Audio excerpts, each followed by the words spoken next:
Hello friends, आज हम discuss करेंगे scope of the sociology. Sociology का क्या स्कोप है?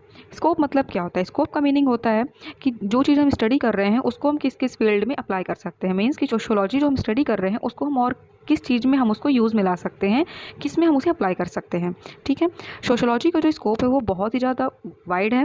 It can focus it's analysis on interactions between teachers and students, between two friends और family members. ठीक, तो जो सोशियोलॉजी जो है वो स्टडी करती है interaction between teacher and student, between friends, family members के बीच में जो इंटरेक्शन होता है, फ्रेंड्स के बीच में जो इंटरेक्शन होता है, और टीचर स्टूडेंट्स बायर सेलर जो हम पहले ही पढ़ चुके हैं इंट्रोडक्शन ऑफ सोशियोलॉजी में। तो वही है कि जो सोशियोलॉजी है वो स्टडी करता है interaction between all these, and it can likewise focus on national issues such as unemployment और कास्ट कॉन्फ्लिक्ट और the effect of state policies on forest rights of the tribal population और rural indebtedness. ठीक, तो जो unemployment है, cast conflict है, इन सब के ऊपर भी जो सोशियोलॉजी है वो अपना फोकस मेंटेन करता है। नेशनल इश्यूज़ के बारे में वो डिस्कस करता है। ट्राइबल पॉपुलेशन है, उनका फॉरेस्ट के ऊपर क्या राइट्स है, और फॉरेस्ट के ऊपर जो स्टेट पॉलिसी है उसका क्या इफेक्ट पड़ता है, और उसकी वजह से ट्राइबल पॉपुलेशन को क्या इफेक्ट पड़ता है, ये सब कौन स्टडी करता है? सोशियोलॉजी स्टडी करता है। ठीक, its subject matter and scope have been intensely debated. Sociology का जो सब्जेक्ट मैटर है और स्कोप है वो बहुत ही ज़्यादा हमेशा डिबेट में रहा है स्टार्टिंग से लेके। सब्जेक्ट मैटर को हम समझते हैं कि सब्जेक्ट मैटर आखिर होता क्या है। तो सब्जेक्ट मैटर का मीनिंग ये है कि जो हमने सब्जेक्ट उठाया है उसके अंदर हमें कैसा मैटर पढ़ना है। ओके, तो जैसे कि अगर हम केमिस्ट्री बोलें तो जितनी केमिकल रिएक्शंस होती हैं ये हम केमिस्ट्री में ही पढ़ेंगे। इसको हम मैथमेटिक्स या फिर इसको हम हिंदी इंग्लिश इन सब सब्जेक्ट में नहीं पढ़ेंगे। जो केमिकल रिएक्शंस हैं ये किसका सब्जेक्ट मैटर है? ये केमिस्ट्री का सब्जेक्ट मैटर है। और अगर हम कोई कैलकुलेशन कर रहे हैं, अगर हम कोई जैसे अलजेब्रा टॉपिक है, तो ये सब हम किस में पढ़ेंगे? मैथमेटिक्स में पढ़ेंगे। अगर हमें कोई भी ग्रामर या वोकेबलरी या फिर आप कह सकते हो टेंस, प्रीपोजिशंस, ये सब हमें पढ़ना है तो हम इंग्लिश में पढ़ेंगे, इसको मैथ्स में नहीं पढ़ेंगे। तो हर एक सब्जेक्ट का अपना अपना एक मैटर होता है। तो इसी तरह सोशियोलॉजी का क्या सब्जेक्ट मैटर है, इसके ऊपर बहुत ही ज़्यादा डिबेट हुई है इस स्टार्टिंग से लेके अभी भी। मतलब कि अभी तो नहीं कह सकते, बट स्टार्टिंग में बहुत ही ज़्यादा डिबेट हुई है। उसको हम आगे डिस्कस करेंगे किस किस टाइप में इसकी डिबेट हुई। ठीक, तो आइए हम डिस्कस करते हैं सोशियोलॉजी के जो फेजेस हैं, सोशियोलॉजी के जो सब्जेक्ट मैटर है और स्कोप है, इसको हम डिफरेंट फेजेस के मीडियम से समझ सकते हैं। तो फर्स्ट है इनिशियल फेज़। ठीक, इनिशियल फेज़ का भी स्टार्ट हुआ था। इनिशियल फेज़ स्टार्ट हुआ था 1838 में, और कब तक चला है? 1880 तक। 1838 में सोशियोलॉजी टर्म को कॉइन किया गया था। सोशियोलॉजी की नींव रखी गई थी 1838 में। ठीक, तो इनिशियल फेज़ में फर्स्ट आता है मैक्रो यूनिट्स। मैक्रो यूनिट्स मतलब है focus on family not on individual. जो मैक्रो यूनिट को जो सपोर्ट कर रहे थे थिंकर्स, उनका कहना ये था कि हमें फैमिली पर फोकस करना चाहिए, किसी एक पर्टिकुलर इंडिविजुअल पर हमें फोकस नहीं करना चाहिए।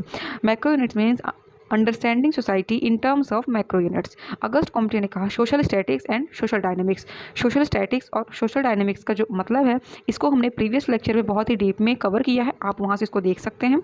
एंड जो सेंट साइमन है उन्होंने सोशल फिजिक्स कहा है, किसको? सोशियोलॉजी को। मैक्रो यूनिट्स है, उसका मेन मीनिंग यही है कि जो हमें फोकस करना है, मेन हमें फैमिली पर फोकस करना है, इंडिविजुअल पर हमें फोकस नहीं करना है। ठीक, उसके बाद आता है inductive approach. Inductive approach means understanding social reality in terms of empiricism.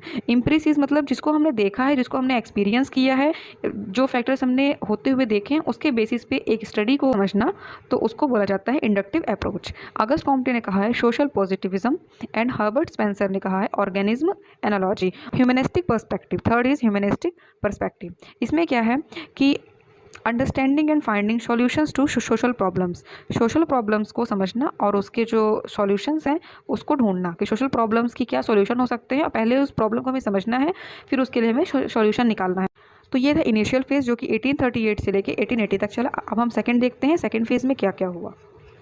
Second phase start हुआ 1880 से, जो कि 1940 तक चला। इसमें क्या हुआ, जो स्कोप था सोशियोलॉजी का उसकी वाइडनिंग होने लगी। जैसे स्टार्टिंग में बहुत ही नैरो सब्जेक्ट था ये, बट धीरे धीरे करते करते इसकी वाइडनिंग होने लगी।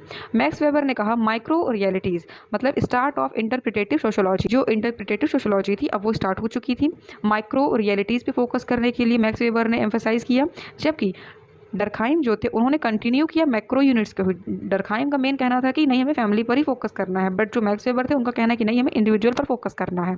ओके, डरखाइम ने एक टर्म दिया सोशल फैक्ट्स, इसको आप याद रखिएगा। Sociology started to be taught in large number of universities. Sociology को बहुत ही ज़्यादा यूनिवर्सिटीज़ में पढ़ाया जाने लगा, और जिसकी वजह से सोशियोलॉजी के टू स्कूल्स ऑफ थॉट जो हैं वो सामने उभर कर आए। एक है फॉर्मल स्कूल ऑफ सोशियोलॉजी और दूसरा है सिंथेटिक स्कूल ऑफ सोशियोलॉजी। तो पहले हम देखते हैं formal formal school of sociology को। फॉर्मल स्कूल को हम स्पेशलिस्ट स्कूल ऑफ सोशोलॉजी भी कहते हैं। Subject matter of sociology consist of forms of social relationships. The sociologist want to keep the scope of sociology distinct from other social sciences. They regard sociology as pure and independent science. ये जो formal school के जो thinkers थे, इनका कहना ये था कि जो सोशोलॉजी है वो खुद में प्योर है, वो इंडिपेंडेंट साइंस है, उसको किसी भी अदर सोशल साइंस की नीड बिल्कुल भी नहीं है, वो सबसे अलग है। जैसे लिखा है distinct from other social sciences. And जो फॉर्मल स्कूल ऑफ सोशोलॉजी के जो थिंकर्स थे वो चाहते थे कि जो स्कोप ऑफ सोशोलॉजी है वो बाकी सोशल साइंसेज से बहुत ही डिफरेंट है एंड वो खुद में ही प्योर है। सिंपली इनका कहना ये था कि सोशोलॉजी अपने आप में ही एकदम कंप्लीट है, इसको किसी भी अदर सोशल साइंस की कोई भी ज़रूरत नहीं है। ठीक, जॉर्ज सिमल का क्या कहना था? उनके according it should only study the forms of social relationships but not their contents. उनका बस कहना ये था कि जो सोशल रिलेशनशिप है उसका जो फॉर्म है ना, सिर्फ हमें उसे स्टडी करना है, उसके अंदर का जो कंटेंट है उससे हमें कोई मतलब नहीं है। किसका कहना था? ये जॉर्ज सिमल का कहना था। नेक्स्ट है वेरकांस का ओपिनियन क्या था? इनका कहना ये था sociology is the sum total of social and physic behaviour of man which can be explained by abstract conceptual design. Okay, and next is Leopold Vanwees. इनका कहना ये था कि all human behavior can be divided into associate and dissociate process. Associative process मतलब ये होता है assimilation, approach, contact, मतलब एक दूसरे से हमें मिलजुल के रहना है, एक दूसरे से हमें कॉन्टैक्ट रखना है। बट जो डिसोसिएटिव प्रोसेस होता है उसका मीनिंग ये होता है कंपटीशन एंड कॉन्फ्लिक्ट, मतलब कि हमेशा वहाँ पे कॉन्फ्लिक्ट होती ही रहती है, कभी रिसोर्सेज को लेकर, कभी किसी चीज़ को लेकर। तो जो इनका कहना ये था कि जो ह्यूमन बिहेवियर है उसको हम दो टाइप में डिवाइड कर सकते हैं, या तो एसोसिएटिव प्रोसेस या फिर डिसोसिएटिव प्रोसेस। तो ये था फॉर्मल स्कूल ऑफ सोशोलॉजी के बारे में। अब हम थोड़ा सा देखेंगे उसका criticism of formal school. It has emphasised on merely abstract forms and neglected the concrete contents of social life. जो फॉर्मल स्कूल था उसने जो कॉन्क्रीट कंटेंट था, जो मेन फोकस था सोशल लाइफ का, उसने उसे क्या किया? निगलेक्ट किया। ठीक, no science can be studied in complete isolation from other sciences. The conception of a pure sociology is not practical. Okay, तो जो सोशोलॉजी है उसको हम कंप्लीट आइसोलेशन में स्टडी नहीं कर सकते हैं। सोशोलॉजी को स्टडी करने के लिए हमें अदर साइंसेस की जो हेल्प है या फिर उनसे उनका क्या कनेक्शन है, क्या इंटरेक्शन है, ये हमें स्टडी करना ही पड़ेगा। Without any other social science sociology can't be studied, ये प्रैक्टिकल नहीं है। ठीक है, सोरोकिन ने कहा था we may fill a glass with wine, water और sugar without changing its form. Okay, हम एक ग्लास में वाइन, वाटर और शुगर को फिल कर सकते हैं बिना उसके फॉर्म को चेंज किए हुए, but we can not conceive of a social institution whose form would not change when its member change. Means कि एक ग्लास में हम वाइन, वाटर, शुगर इसको हम फिल कर सकते हैं बिना उसके फॉर्म को चेंज किए हुए, बट एक सोशल इंस्टीट्यूशन में ऐसा नहीं हो सकता है कि उसके मेंबर चेंज हों बट उसका फॉर्म ना चेंज हो। ठीक है, तो ये ज़रूरी है कि अदर सोशल साइंस की हेल्प ली जाए या फिर उनसे उन्हें इंटरकनेक्ट करके स्टडी किया जाए। गिन्सबर्ग ने क्या कहा था कि the conception of pure sociology is not practical. जो प्योर सोशोलॉजी का जो कॉन्सेप्शन है वो प्रैक्टिकल नहीं है। No social science can be studied in isolation from other social science. Okay, उनके अकॉर्डिंग था कि कोई भी सोशल साइंस, जितनी भी सोशल साइंस हैं, जैसे कि आप कह सकते हो पॉलिटिकल साइंस हो गया, इकोनॉमिक्स हो गया, साइकोलॉजी हो गया, फिलॉसफी हो गया, जितनी भी सोशल साइंस हैं, किसी भी सोशल साइंस को हम आइसोलेशन में स्टडी नहीं कर सकते हैं। उसको हमें स्टडी करने के लिए, अच्छे से स्टडी करने के लिए अदर सोशल साइंस के कांटेक्ट में या फिर उसे इंटरकनेक्ट करके ही हम उसे अच्छे से स्टडी कर सकते हैं। ओके, तो ये था क्रिटिसिज्म ऑफ फॉर्मल स्कूल। अब हम देखते हैं synthetic school. Synthetic school of sociology. Sociology is closely related with other social sciences. Synthetic school wanted sociology to be synthesis of the social sciences and thus wanted to widen the scope of sociology.